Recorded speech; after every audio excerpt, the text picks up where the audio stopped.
صلاتهما.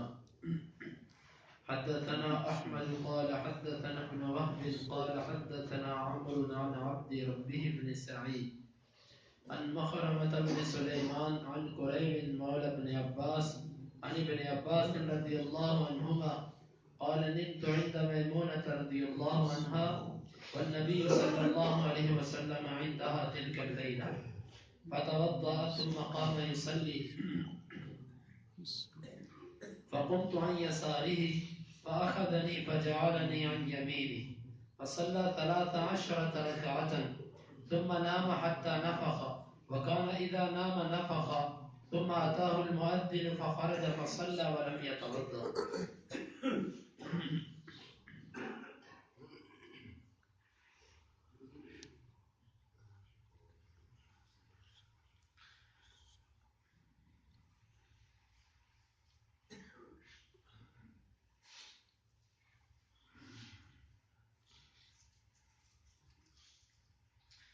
باب إذا لم ينوي الإمام أن يؤم ثم جاء قوم فأمه. حدثنا مسدد قال حدثنا إسماعيل بن إبراهيم عن أيوب عن عبد الله بن سعيد بن جبير عن أبيه عن ابن عباس رضي الله عنهما قال بت عند خالتي ميمونة فقام النبي صلى الله عليه وسلم يصلي من الليل فقمت أصلي معه فقمت عن يساره فأخذ برأسي فأقامني عن يميني. یہ باب ہے جب امام کسی کی جماعت کروانے کی نیت نہ کرے پھر کوئی قوم آ جائے تو وہ ان کی جماعت کروا دے. امام بخاری فرماتے ہیں کہ ہمیں بیان کیا مسدد نے, وہ کہتے ہیں ہمیں بیان کیا اسماعیل بن ابراہیم نے, وہ ایوب سے, وہ عبداللہ بن سعید بن جبیر سے, اور وہ اپنے باپ سعید بن جبیر سے, اور وہ ابن عباس رضی اللہ عنہ سے. وہ کہتے ہیں کہ میں اپنی خالہ میمونہ رضی اللہ عنہ کے پاس میں نے رات گزاری. نبی صلی اللہ علیہ وسلم کھڑے ہوئے رات کی نماز پڑھنے لگے, میں بھی آپ کے ساتھ کھڑا ہو گیا. بس میں آپ کی بائیں جانب کھڑا ہو گیا, آپ نے مجھے سر سے پکڑا اور اپنی دائیں جانب کھڑا کر دیا. اس باب میں امام بخاری رحمہ اللہ یہ بتانا چاہتے ہیں کہ امام نے جماعت کروانے کی, ایک بندہ اکیلا نماز پڑھنے لگا, اس نے کوئی نیت نہیں کی کہ میں کسی کی جماعت کرواؤں گا. پیچھے سے ایک بندہ وضو کر کے آیا, اس نے دیکھا کہ ایک بندہ پہلے سے نماز پڑھ رہا ہے, وہ آ کر اس کے ساتھ کھڑا ہو گیا اور اس کی ابتدا میں نماز پڑھنے لگ پڑا. آیا کہ یہ درست ہے کہ نہیں.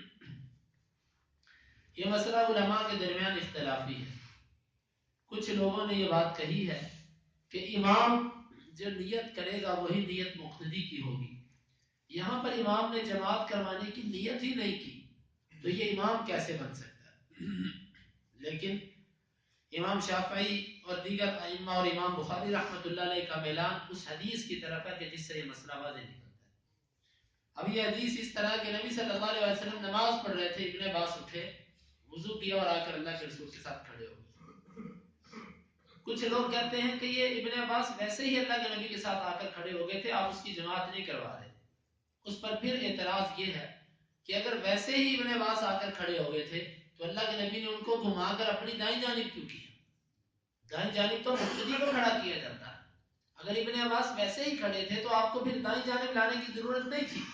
آپ ان کو دائیں جانب اسی لیے لے کر آئے کہ آپ نے امامت کی نیت کرنی تھی.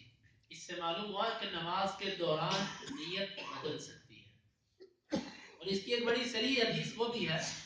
انس رضی اللہ عنہ کہتے ہیں کہ رمضان میں نبی صلی اللہ علیہ وسلم اکیلے نماز پڑھ رہے تھے, میں آیا, میں آپ کے ساتھ کھڑا ہو گیا, ایک اور شخص آیا وہ بھی کھڑا ہو گیا, کرتے کرتے یہ جماعت بن گئی.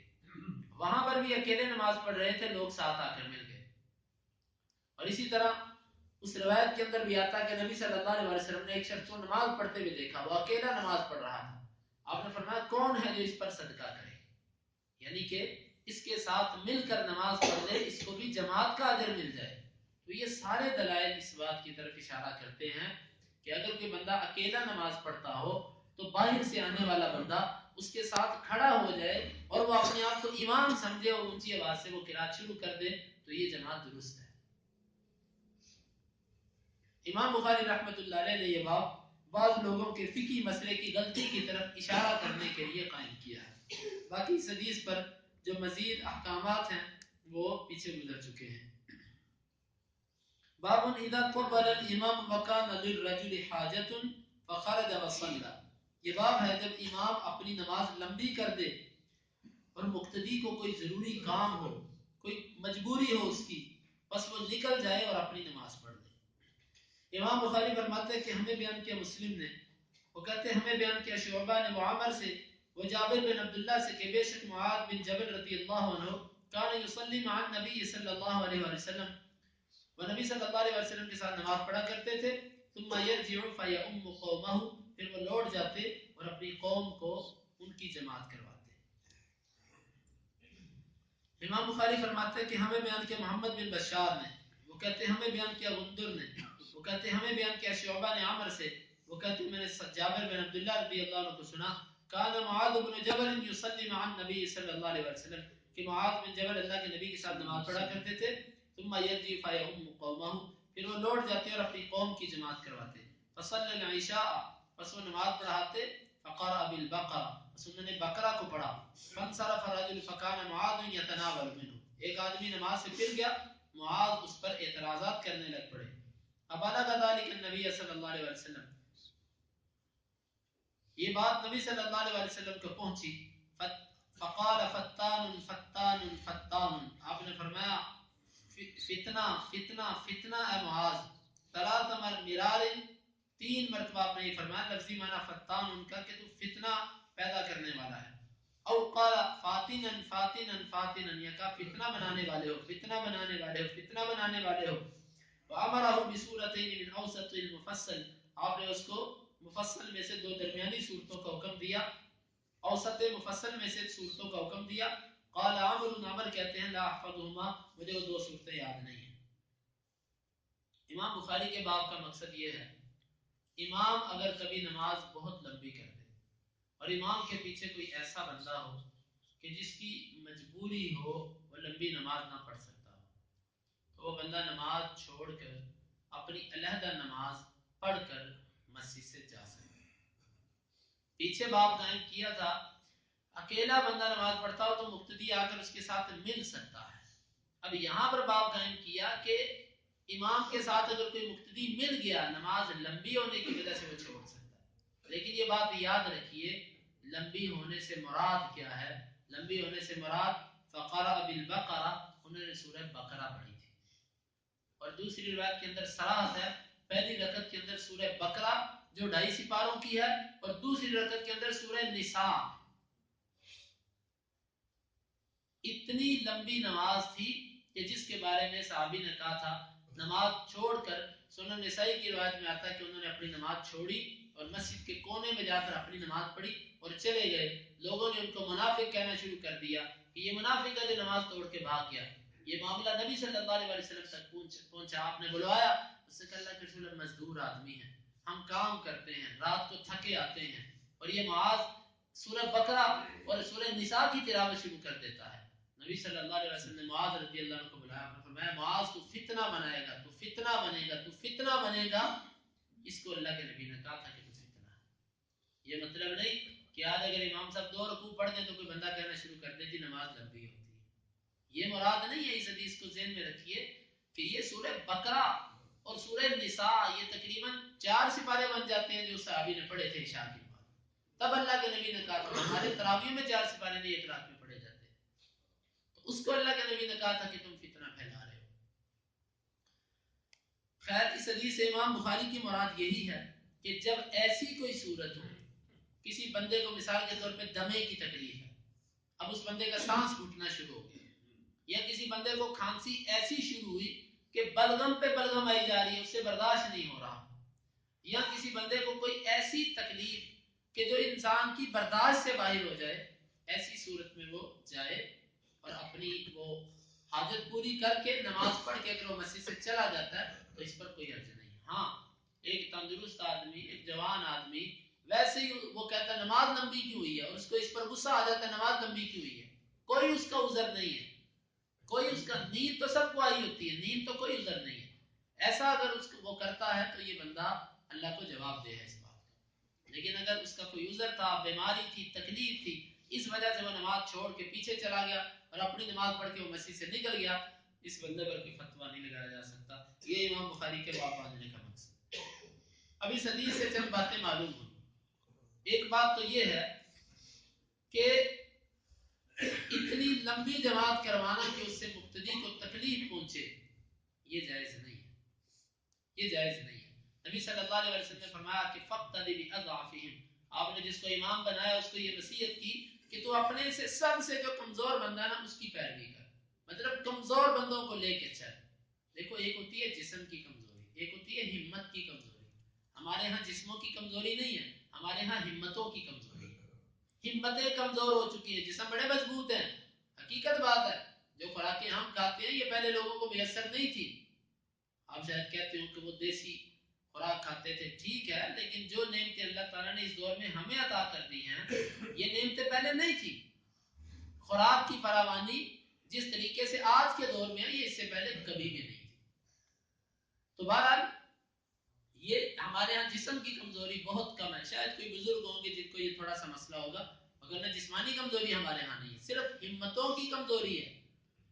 اور دیکھا یہ گیا ہے جو مسجد میں اس بات پر ناراض ہوتے ہیں کہ جماعت لمبی ہے، ان کو مسجد کے باہر 1 گھنٹہ بھی کھڑا کرو گے وہ اپنے انہی پاؤں پر کھڑے رہیں گے، پاؤں بھی نہیں بدلیں گے. ادھر نہیں تکلیف، بات صرف دلچسپی کی ہوتی ہے، بات صرف ذوق اور شوق کی ہوتی ہے. تو لمبی جماعت اتنی نہیں ہونی چاہیے کہ مقتدی تکلیف میں واقع ہو.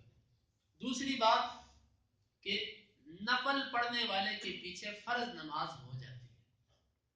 معاذ رضی اللہ عنہ 2 دفعہ نماز پڑھتے تھے.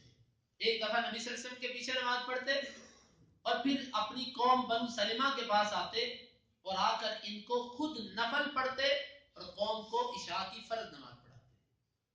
یہاں پر کچھ لوگوں کی فقہ کا مسئلہ ہے کہ نفل پڑھنے والے کے پیچھے فرض پڑھنے والے کی نماز نہیں ہو سکتی. میں دیکھ رہا تھا بخاری کی اس روایت کے اتنے جوابات انہوں نے لکھے، اتنے جوابات لکھے. کاش کہ وہ اللہ رب العزت کا خوف اپنے دل میں رکھتے، صرف اتنا کہہ دیتے کہ حدیث میں آیا ہم مانتے ہیں، کتنا اچھا ہوتا. لیکن نہیں تسلیم کیا اس حدیث کو، بڑے جوابات دینے کی کوشش کی. ممکن ہے وہ نبی کے پیچھے جو پڑھتا تھا وہ نفل تھی اور یہ فرض ہو. کسی نے کہا نہیں، یہ کہاں لکھا ہوا کہ وہ عشاء کی نبی کے پیچھے پڑھتے تھے اور عشاء کی آ کر قوم کو پڑھاتے تھے. حالانکہ دوسری روایت میں صراحت ہے وہ اللہ کے نبی کے پیچھے عشاء کی نماز پڑھتے اور پھر آ کر اپنی قوم کو عشاء کی نماز ہی پڑھاتے.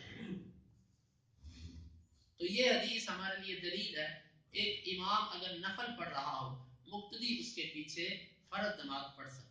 یہی تمام ائمہ کا موقف ہے سوائے امام ابو حنیفہ رحمہ اللہ کے، باقی تمام ائمہ محدثین کا یہ موقف ہے.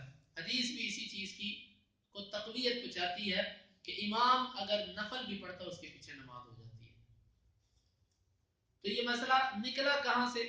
یہ مسئلہ بعض لوگوں کی صرف ذہنی اختراع ہے کہ نفل پڑھنے والے کا درجہ کم ہوتا ہے اور فرض پڑھنے والے کا مقام بلند ہے، تو کم درجے والا اونچے درجے والے کی جماعت کیسے کروا سکتا ہے؟ ایسے ہی کوئی عقلی سوچ کر اس حدیث کا انکار کیا گیا.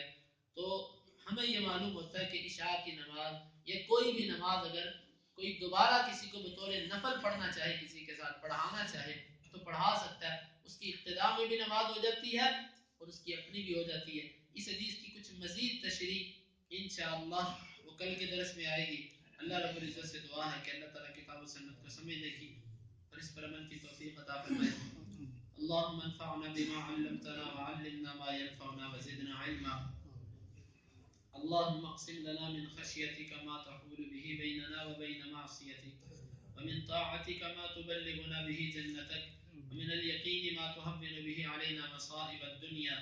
متعنا اللهم بأسماعنا وأبصارنا وقواتنا أبدا ما أحييتنا، واجعله الوارث منا، واجعل ثأرنا على من ظلمنا، ولا تجعل مصيبتنا في ديننا، ولا تجعل الدنيا أكبر همنا ولا مبلغ علمنا، ولا تسلط علينا من لا يرحمنا. وآخر دعوانا أن الحمد لله رب العالمين.